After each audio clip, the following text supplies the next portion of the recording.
استغفار کرنا جسم کے اعضاء کا کفارہ بھی ہے. ہر روز انسان کے 360 جوڑوں پر صدقہ واجب ہو جاتا ہے. یعنی ہر روز جب صبح ہم کرتے ہیں تو ہمارے اوپر صدقہ لازم ہوتا ہے. لیکن ہم میں سے ہر ایک کے پاس اتنے پیسے یا اتنا مال و دولت نہیں ہوتا کہ ہم صدقہ کر سکیں. تو اس کے لیے بہترین حل کیا ہے کہ انسان استغفار کرے, اللہ کی تسبیح کرے, اور 2 رکعت ضحیٰ کی نماز جو ہے, چاشت کی نماز یا اشراق کی نماز جو ہے, وہ جسم کے ہر جوڑ کا صدقہ ہے. اور یہ آزما کر دیکھ لیں, اگر آپ کو جوڑوں کی تکلیف ہے, اگر آپ کے جسم میں تکلیف ہے جوڑوں میں, تو آپ ان 2 رکعتوں کو روز پڑھنا شروع کریں. اس کا وقت سورج نکلنے سے تقریباً 15-20 منٹ بعد سے لے کر سورج ڈھلنے کے 15-20 منٹ پہلے تک ہوتا ہے. یعنی ظہر کے وقت جب سورج آتا ہے اوپر, تو جب تک وہ زوال سے تقریباً 15-20 منٹ پہلے تک, جیسے اگر 12:15 بجے مثلاً ہے تو زوال ہے تو 11:45 تک یا 11:55 تک آپ پڑھ سکتے ہیں. اور اس میں کیا ہے, 2 رکعتیں عام 2 نفل جیسے پڑھتے ہیں, اس کو اپنے اوپر لازم کر لیں. جب انسان یہ کفارہ ادا کر دیتا ہے تو اس کی گردن آزاد ہو جاتی, وہ اپنی جان کو دوزخ سے چھڑا لیتا ہے. ہر شخص کی جان پکڑی ہوئی ہے نا, ہر شخص پکڑا ہوا ہے. اور نہ صرف یہ کہ یہ آخرت کے اعتبار سے بلکہ دنیاوی اعتبار سے بہترین نسخہ ہے, آزما کے دیکھ لیں. لیکن ہم میں سے اکثر کو یہ پتہ ہی نہیں کہ روز ہم پہ صدقہ واجب ہوتا ہے. ہم صدقہ کب کرتے ہیں, صدقہ کب دیتے ہیں, اپنی جان کا صدقہ کب دیتے ہیں جی؟ جب کوئی بیمار ہوتا ہے پھر اس کی طرف سے بکرا ذبح کرتے ہیں کہ اس جان کے بدلے جان دے دیں بس, اور جب وہ ٹھیک ہو جاتا ہے پھر ختم کر دیتے ہیں. یہ صرف اس وقت کے لیے نہیں ہے صدقہ, یہ صدقہ روز کے لیے ہے. یہ روز صدقہ دینا ہے, اور روز آپ کے پاس اتنے پیسے نہیں ہیں, اور اگر ہے تو وہ بھی دیں, وہ بھی اللہ کے راستے میں کچھ نہ کچھ صدقہ کریں. سبحان اللہ, الحمدللہ, اللہ اکبر, لا الہ الا اللہ, استغفر اللہ, استغفر اللہ. تو اگر آپ ایک دفعہ استغفر اللہ کہتے ہیں تو 1 جوڑ کا صدقہ ہو گیا, دوسری دفعہ استغفر اللہ کہتے ہیں تو دوسرے جوڑ کا صدقہ نکل گیا, تیسری دفعہ کیا تو تیسرا نکل گیا.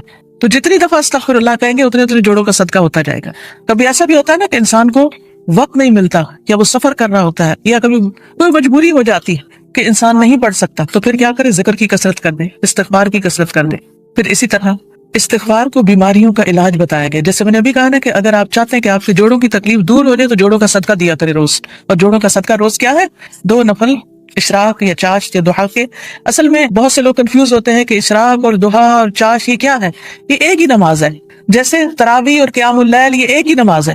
اگر آپ جلدی پڑھیں گے تو اس کو اشراق کہتے ہیں. اشراق اس لیے کہتے ہیں کہ ابھی سورج مشرق سے طلوع ہوا ہے اور اس کے تھوڑی دیر بعد 15-20 منٹ بعد آپ نے نماز پڑھ لی. جب سورج اچھی طرح چمک جائے تو پھر اس کو ضحیٰ کہتے ہیں, چاشت کا وقت کہتے ہیں. ضحیٰ عربی میں کہتے ہیں اور اردو میں چاشت کہتے ہیں. اور تھوڑا اور بعد میں پڑھے تو اس کے لیے صلاۃ الاوابین بھی کہتے ہیں اس. اور نبی صلی اللہ علیہ وسلم سے 2 سے لے کے 8 رکعتیں ثابت ہیں.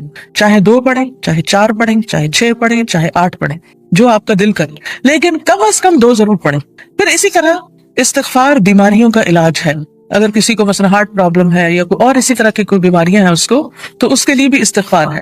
قتادہ کہتے ہیں کہ یہ قرآن تمہیں تمہاری بیماری اور علاج بتاتا ہے. یعنی قرآن کے ذریعے تمہیں بیماریاں بھی پتہ چلتی ہیں. بیماریوں سے مراد یہاں روحانی بیماریاں اور خاص طور پر ذہنی پریشانیاں اور جذباتی اور دلی پریشانیاں, اور پھر اس کا علاج بھی بتاتا ہے. یعنی قرآن شفا ہے. قرآن مجید میں آتا ہے شفاء لما فی الصدور, کہ قرآن میں سینوں کے اندر جو ہے یعنی دل ہے ان کے لیے شفا ہے. پھر یہ کہا گیا کہ گناہ بیماری ہیں. گناہ کیا ہے, بیماری ہے, اور استغفار ان کا علاج ہے. پھر اسی طرح جو شخص استغفار کرتا ہے اسے فرشتوں کی دعائیں ملتی ہیں. قرآن مجید میں سورۃ الغافر میں آتا ہے الذین یحملون العرش ومن حولہ یسبحون بحمد ربہم ویؤمنون بہ ویستغفرون للذین آمنوا ربنا وسعت کل شیء رحمۃ وعلما فاغفر للذین تابوا واتبعوا سبیلک وقہم عذاب الجحیم. جو فرشتے عرش اٹھائے ہوئے ہیں اور جو اس کے ارد گرد ہیں, سب اپنے رب کی حمد کے ساتھ اس کی تسبیح کر رہے ہیں اور اس پر ایمان رکھتے ہیں, اور ایمان لانے والوں کے لیے بخشش کی دعا کرتے ہیں. سبحان اللہ, یعنی کتنی بڑی سعادت ہے. ایمان لانا کتنی بڑی اللہ کی رحمت ہے ہم پر کہ ہم اس پر ایمان رکھتے ہیں اور آخرت پر ایمان رکھتے ہیں اور عقیدہ درست ہے.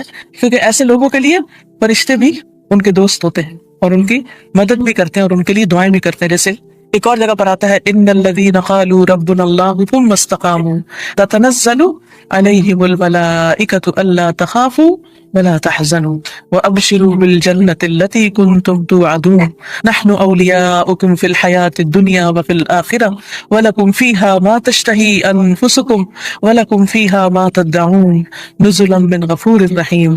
کہ بے شک وہ لوگ جنہوں نے کہا کہ اللہ ہمارا رب ہے, اللہ ہی کو رب مانا, اللہ ہی کو خالق مالک رازق مانا, ثم استقاموا, پھر اسی پہ جم گئے, ادھر ادھر نہیں دیکھا, کسی اور فقیر کے پاس نہیں گئے, کسی اور مزار پہ نہیں گئے, بلکہ کیا کیا, صرف اللہ کو اپنا رب مان کر اسی سے دعائیں کی. ان الذین قالوا ربنا اللہ ثم استقاموا, تو کیا ہوتا ہے, تتنزل علیہم الملائکہ, ان پر فرشتے اترتے ہیں. اللہ تخافوا ولا تحزنوا, نہ تم خوف کرو نہ تم غم کرو. وابشروا بالجنۃ التی کنتم توعدون, اس جنت کی خوشخبری پاؤ جس کا تم وعدہ دیے جاتے ہو. نحن اولیاؤکم فی الحیاۃ الدنیا, ہم دنیا کی زندگی میں بھی تمہارے دوست ہیں, تمہارے مددگار ہیں, دنیا میں بھی, وفی الآخرہ, اور آخرت میں بھی. وَلَكُمْ فِيهَا مَا تَشْتَهِي أَنفُسُكُمْ, اور تمہیں وہاں وہ ملے گا جو تمہارے دل چاہیں گے, نفس خواہش کریں گے.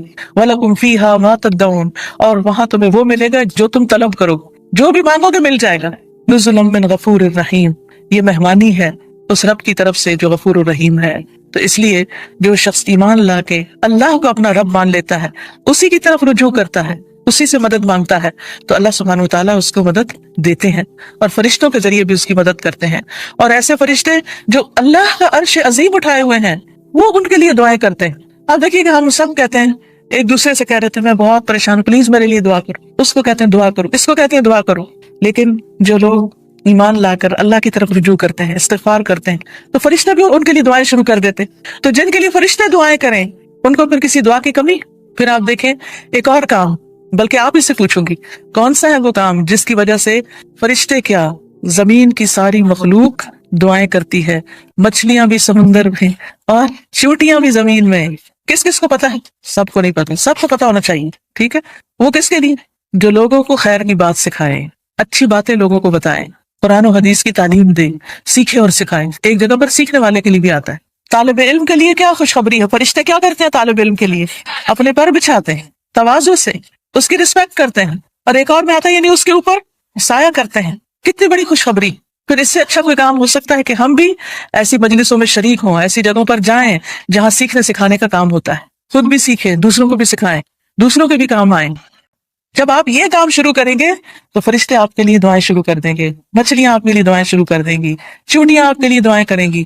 اور آپ کو پتا ہے نا کہ جب چیونٹی بھی دعا کرتی ہے تو اللہ تعالیٰ سنتا ہے. ایک دفعہ حضرت سلیمان علیہ السلام اپنے لشکر کے ساتھ نکلے کہ بارش کی دعا کریں, تو آگے گئے تو دیکھا کہ ایک چیونٹی اپنی پیٹھ کے بل لیٹی ہوئی ہے اور اپنے ہاتھ اوپر کیے ہوئے ہیں, اللہ سے دعا کر رہی ہے کہ یا اللہ تو پانی برسا تاکہ ہماری پیاس ختم ہو, یعنی ہم سیراب ہوں. تو حضرت سلیمان اپنے لشکر کو لے کے واپس چلے گئے کہ اللہ نے اس چیونٹی کی دعا سن لی ہے. تو پرندے بھی, درندے بھی, چیونٹیاں بھی, یہ سب دعائیں کرتے ہیں. تو اگر آپ دین سیکھنے اور سکھانے کے کام میں لگ جائیں گے اور اس کے لیے وقت نکالیں گے تو دنیا اور آخرت کی برکتیں نصیب ہوں, اور آپ کے دل میں ابھی خواہش ہوگی اللہ اس کو پورا کر دے گا. آپ کی ضرورتیں پوری ہونے لگے گی, آپ کے مسائل حل ہونے لگیں گے, آپ کے دل کو راحت اور سکون ملے گا جو دنیا کی کسی اور چیز میں نہیں. اگر اچھے کپڑے پہننے سے سکون ملتا تو جو لوگ ہر وقت برانڈیڈ کلوتھس پہنتے ہیں, یعنی برانڈ کے کپڑے پہنتے ہیں, عام کپڑے نہیں پہنتے, پھر انہیں سب سے زیادہ خوشحال ہونا چاہیے تھا, ہے نا.